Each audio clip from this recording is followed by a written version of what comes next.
Dulces cánticos. Me duele la cabeza el solo recordar ese día, el día en que perdí lo que más amo. Me llamo Vicente, tengo 40 años y esta es mi historia. En ese entonces vivía con mi esposa de nombre Alicia y mi hija de 4 años, de nombre Julieta. Éramos felices, si bien no teníamos dinero, teníamos casa.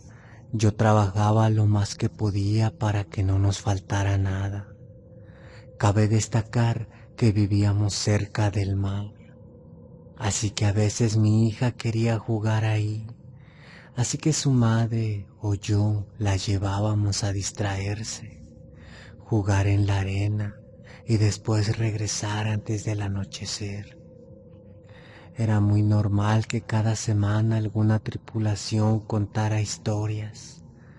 La más común era de una sirena que supuestamente veían en el mar, que cantaba bellas melodías, y así se llevaba a las personas. También habían ocasiones en que la gente tocaba en mi puerta, diciéndome lo mismo.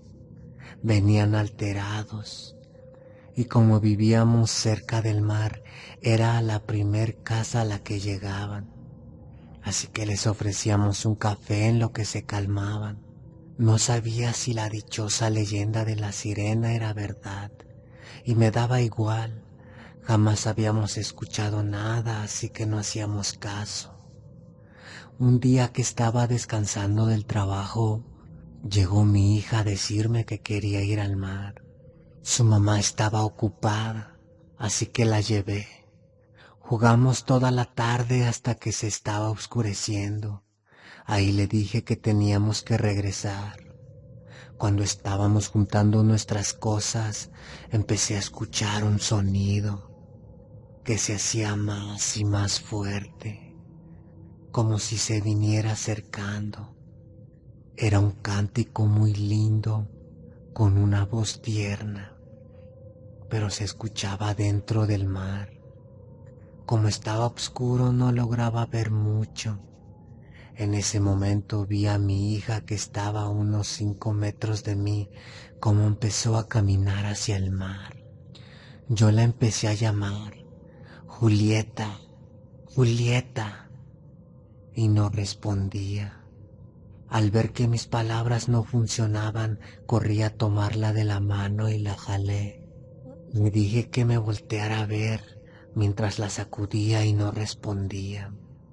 Seguía escuchando esa voz, mas al voltear me di cuenta de algo. La persona que cantaba no era una sirena como todos decían. Era otra cosa.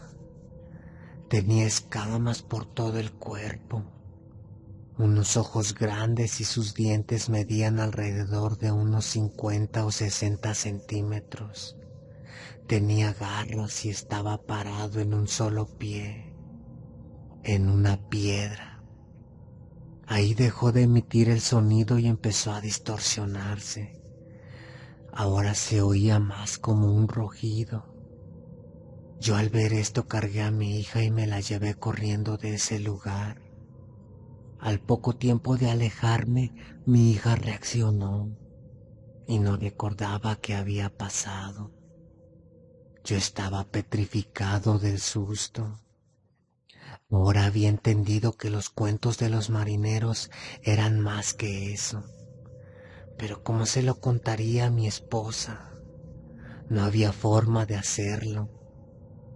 Dejé a mi hija en la casa y me encerré hasta que llegó ella. Al verme sabía que algo estaba mal. Estaba muy pálido. Entonces me preguntó qué tenía y yo negué que algo pasara. Así nos fuimos a dormir. Esa noche tuve pesadillas con esa cosa. Al día siguiente, antes de irme a trabajar, le dije a mi esposa que por nada del mundo volviera a llevarse a mi hija al mar. Ella confundida me preguntó por qué, y yo solo le dije que no, y punto. Salí de la casa y me fui al trabajo. Durante todo el día estuve pensando en esa cosa, tanto que sentía que empezaba a enfermarme. Todos me veían raro. Era obvio que algo no andaba bien. Y cuando alguien me preguntaba qué pasaba, yo respondía que todo estaba bien. La verdad sabía que nadie iba a creer en lo que vi. Salí tarde del trabajo y al llegar a mi casa busqué a mi esposa y no estaba. Mi hija tampoco. Así que me dirigí a la cocina y en el refri había un papel que decía "Fuimos al mar". Todos mis sentidos se activaron de inmediato y salí corriendo. Ya era de noche. Al llegar cerca del mar, empecé a escuchar una vez más esos cánticos y vi a mi esposa y a mi hija caminando hacia el mar. Corrí lo más rápido que pude y no logré llegar. Mi esposa y mi hija se perdieron en el mar. Yo empecé a gritar desesperado y busqué por todos lados. Me metí al mar y ya no vi a nadie. Empecé a llorar de desesperación y le gritaba a esa cosa que viniera por mí, que la regresaran, y no vi nada. Esa noche di la noticia de que mi esposa y mi hija se habían perdido en el mar. Muchos buzos de rescate y varias personas se unieron a la búsqueda y no encontraron nada, como era de esperarse. Nunca dije nada de esa cosa, pero sé que él fue quien se las llevó. El día de hoy me sigo lamentando por ese día, el no haber podido llegar a tiempo para salvarlas. Desde ese día vivo alerta. Cada vez que llega alguien a decirme lo de esa cosa, salgo de inmediato, pues estoy dispuesto a vengarme. He investigado mucho sobre él y sé cosas que pocos saben, y sé que pronto lo veré. Estoy dispuesto a perder mi vida si así vengo a mi familia. Si te gustó esta historia, ya sabes que puedes suscribirte. Buenas noches.